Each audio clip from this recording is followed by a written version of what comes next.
Guys, so welcome back to my channel, Grow with Lynn. So, itanim ko na yung galing kay Ma'am Tresh na mga succulents, guys. Ang dumi na ng ano ko, guys. Kapag nagdidilig kasi ako, tumatalsik dito yung mga lupa, lalo na yung doon sa taas. Ito na yung detox. Ayan, need na nito ng water. Ngayon siguro magdidilig ako kasi hapon na naman. Dahil nakikita ko na medyo nag-wrinkle na yung gilid niya. Ayan. Yan, may mga kulubot na siya. So, need na niya ng tubig, guys. Ayan, sila dyan. Tapos, nandito naman yung si baby's finger. Ayan. Kakatanim lang yan, guys. Pati din ito. Awayuki ata ito, guys. Pero, not sure kung variegated ba talaga siya or ito yung non-var na awayuki. Ayan. Yung dahon niya, guys, may fungus na. Yung signs of fungus na yan. Nagiging kulubot-kulubot na siya. So, meron na rin yung aerial roots. Pero walang roots doon sa pinakababa. Inisip ko nga kung kailangan ko ba siyang pugutin. Pero, siguro hindi na muna. Kapag ano na lang. Kapag mapapansin ko na hindi ko makapit yung roots sa lupa, ibig sabihin nun, wala talaga siyang roots.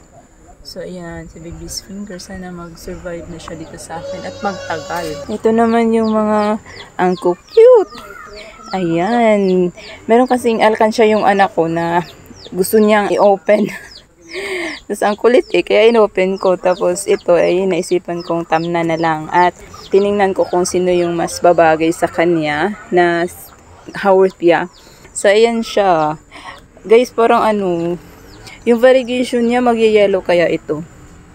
Kasi gusto ko yung yellow ang variegation sana. Ito ay parang white.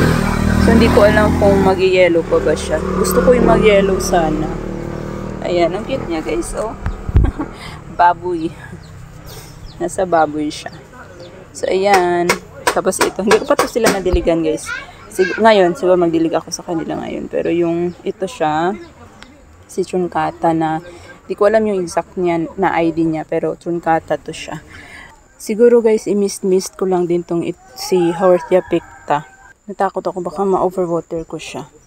Pupunta tayo sa safe side na mas mabuti ng dehydrated kaysa sa mabulok. Ito naman yung Haworthia cooperi.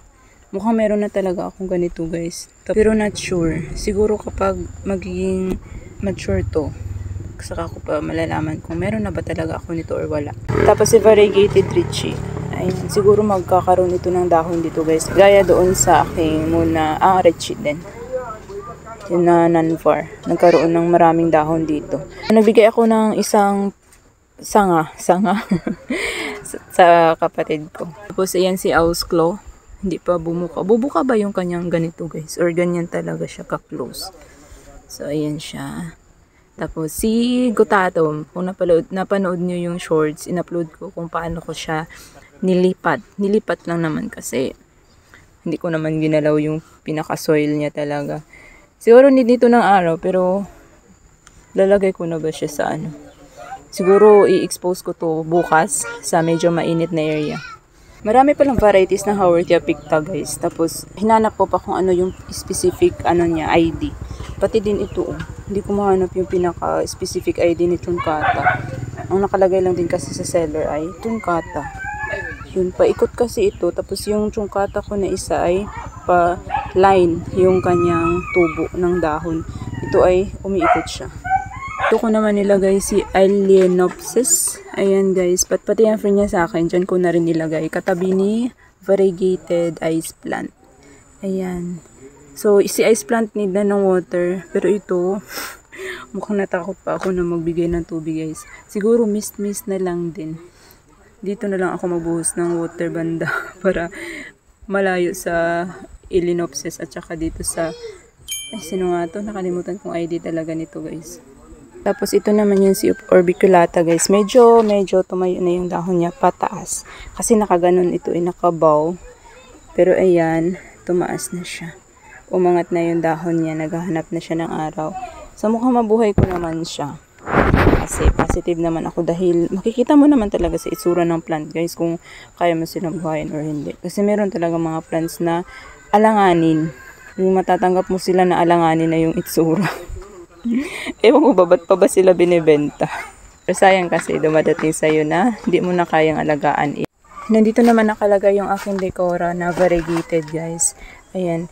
Actually hindi ko alam kung saan siya ipwesto kaya dito muna siya sa shaded area ko dahil variegated siya, diba? Tapos baka ayaw niya ng sobrang init dahil tingnan niyo yung dahon niya. Oh. Sunburn to siya guys noong energize siguro ni seller. So mas pinili ko na ilagay mo na siya dito sa ilalim din ng guyabano. Parang blessing in disguise itong guyabano ko guys kasi gusto ko itong alisin dati talaga dahil yung nasa isip ko kasi pagdating sa succulents ay need nila ng sunlight pero hindi pala ganon, meron palang succulents na kailangan ng shade gaya nga ng mga nilagay ko dito sa shaded at okay naman sila dito guys so far dito sa shaded na area kahit ano nga ngayon guys maulan, hindi masyadong mainit tapos nandito lang sila sa shaded siguro kailangan ko lang tanggalan ng mga sanga ng konti para magkakaroon naman kahit pa paano ng liwanag dito dahil kailangan din naman ng succulents natin yung bright light. Tingnan nyo itong lovely rose ko guys. Oh. Ayan, lumaki na yung pups niya. Nung dumating to sa akin, parang ano lang yan, tuldok. Tapos after, ilang months na ba to? Mga 1 month or 2 months. Ganun. Ganyan nakalaki yung kanyang baby. Dito sa shaded. Ayan. At ito naman yung lovely rose ko na trying hard na mabuhay. Ayan, may roots na rin pala to. So, mukhang mas okay to na i-behead. Pero saka na, baka kasi wala pa tong roots sa baba. Pero, sige na nga, hayaan ko na muna yan na mag-grow sa sarili niya. Hindi ko na muna yan pakialaman. So, I think that was it for today's video, guys. Sana nag-enjoy kayo sa panonood.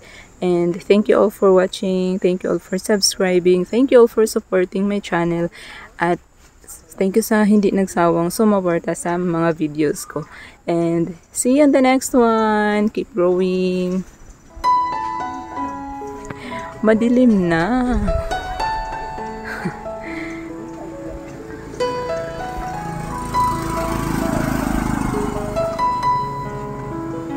Ayan. Natumba na to guys. Nabibigatan na sa head niya.